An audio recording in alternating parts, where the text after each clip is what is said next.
Story 1. The Man in the Suit. I once had 2 job interviews in North Carolina. At the time, I lived in New York and decided to drive down there to save money. My current job was awful, and these new positions offered better pay and benefits. Plus, the weather down south was much nicer. I hit the road on a Thursday night after work, stopping at home to grab my suitcase and say goodbye to my family. It was going to be a long, 8+ hour drive, with an ETA around 2 a.m. I drank 3 cups of coffee during the first few hours of the drive. It felt fine initially, but no amount of coffee can compensate for running on fumes. I hadn't slept well the night before, stressing over these interviews. As the night grew later, there were fewer cars on the road. I was about 2 hours away from my destination, and exhausted. I hit the road on a Thursday night after work, stopping at home to grab my suitcase and say goodbye to my family. It was going to be a long, 8+ hour drive, with an ETA of around 2 a.m. I drank 3 cups of coffee during the first few hours of the drive. It felt fine initially, but no amount of coffee can compensate for running on fumes. I hadn't slept well the night before, stressing over these interviews. As the night grew later, there were fewer cars on the road. I was about 2 hours away from my destination, and exhaustion was setting in. Suddenly, on the side of the highway, I saw a man in a suit just standing there, facing my car. As I passed, his head turned to follow my car. I said out loud, "What the?" It was bizarre. I almost turned around to see if he needed a ride, imagining scenarios like maybe his girlfriend had kicked him out of the car. About 10 minutes later, I saw another man in a suit on the roadside, standing still, slowing down. I pulled to the side to ask if he was okay and maybe offer a ride. But when I almost came to a stop and looked around, the man was gone. It was like he vanished. I stepped on the gas and got back on the road, feeling like I was losing my mind. I needed another coffee, with an hour and a half left to drive. I stopped at the first pit stop I found and bought a medium coffee. As I sat in the parking lot, I spotted the same man in a suit under a light post. This time, I got a clearer view of his face. A middle-aged white man with short, dark brown hair, clean-shaven, and a neutral expression. But it was the way he was facing my car that freaked me out. I turned the car on and left without looking back. Despite the coffee, I felt like I was going to pass out behind the wheel. I wasn't going to make it, so I pulled off the highway and parked in a random lot, angling the seat down. I tried to sleep. I couldn't help but be scared in the empty parking lot, afraid of seeing that man in the suit again if I opened my eyes. I was drifting into sleep when something startled me awake. My heart raced as I looked around, expecting to see him. I looked in the rearview mirror and felt my soul leave my body. There, for a second, was the man in the suit in my back seat.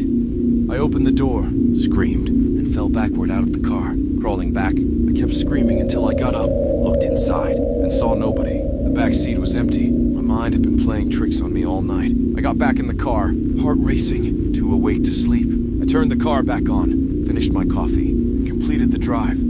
By the time I checked into the hotel and got to my room, I fell into bed and passed out immediately. The next day, my first interview was at 11 a.m. Despite not getting much sleep, I felt somewhat recharged.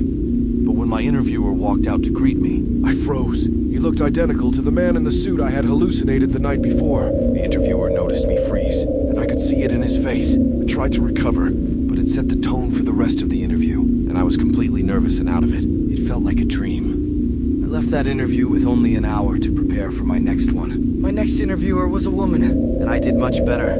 I actually got the job and still work there in North Carolina. My old therapist thinks the stress of the interviews and lack of sleep caused me to hallucinate, projecting my fears onto the man in the suit. Because that's who I pictured would be interviewing me. It doesn't sound too far-fetched, but it doesn't change how downright horrific the whole ordeal was. Story 2. The Pickup Truck. I was driving in Clearfield County, Pennsylvania, one night to avoid traffic. It was a little past midnight, and the road was basically deserted, just the way I like it. I was listening to my usual podcast when a ding alerted me that I was low on fuel. I put a pit stop into my Maps app for the nearest gas station, which was a little ways up the secluded road. About 5 minutes later, I pulled into the station on the right, the only parking lot for miles, surrounded by woods. It was a generic, no-name gas station. I noticed a man filling up his old beater pickup truck. He was looking at me as I walked past him into the shop. Inside, I bought a coffee and paid cash for my gas. When I came back out, the man was getting into his truck and driving away. After filling up my tank, I got back in my car and continued my drive. Not even a minute after leaving the station, I saw the same pickup truck on the side of the road, turned off. Interesting, I thought. I kept driving, looking in my rearview mirror, but the truck didn't move. I turned my podcast back on and continued. A few minutes later, another ding from my car showed that one of my tires was very low. I slowed down and heard a wobbling sound. Opening a window, I knew right away I had a flat tire. I pulled over to investigate. It was my rear driver's side tire. Flat. I didn't think I hit anything. I would have felt it. The thought crossed my mind, what if that guy at the gas station slashed it? I took out my phone to look up my roadside assistance company's number when I heard a truck engine down the road. Oddly, there were no headlights. Then, the engine stopped, and it was quiet again. I grabbed my SOS flashlight from the trunk, turned it on, and aimed it down the road. I saw the reflection of a truck's headlights, the same pickup truck from before, 200 feet away. I gasped and ran into the woods, ducking behind a bush and tree. I called 911, whispering my location and that someone had slashed my tire and was following me. The dispatcher asked standard questions, including if I could see if he was armed. When the call disconnected, I had poor reception. I waited, hoping she would call back, but it wouldn't go through. I heard another passing car slow down, then talking. I crept closer to the edge of the woods and saw the men from the pickup truck talking to another man in a truck. I rushed into the road, yelling, "Help, I don't know him." The men in the truck looked disturbed as I explained the situation. The creepy man denied everything and hurried back to his pickup truck, driving off. The men in the other truck examined my flat and offered me a ride into town, but I told him I had police on the way. Sure enough, a cop car pulled up. The officer took my info and waited with me until the roadside assistance company arrived. The tow truck driver gave me a ride to a shop, where my dad picked me up. I never heard from the police, so I guess there was no evidence on the gas station footage. It's scary how close I came to being abducted. Story 3. The Motel Intruder. It was the most horrific night of my life. I'm 28 years old, and my boyfriend Todd lives in a different state. We take turns visiting each other, but I visit him more often because he has his own place, while I still live with my sister. I was going up to visit him one Friday night. It's a 7-hour drive. I stopped at a gas station just over halfway to fill up. I texted Todd to let him know I'd be arriving around 1 a.m. When I got back on the road, my car made a weird sound, so I pulled over and called Todd. He thought it might be the timing belt and suggested I get a motel for the night. He couldn't come to get me because of his early morning meeting, so I looked up a motel and made a reservation. When I arrived, it was almost midnight.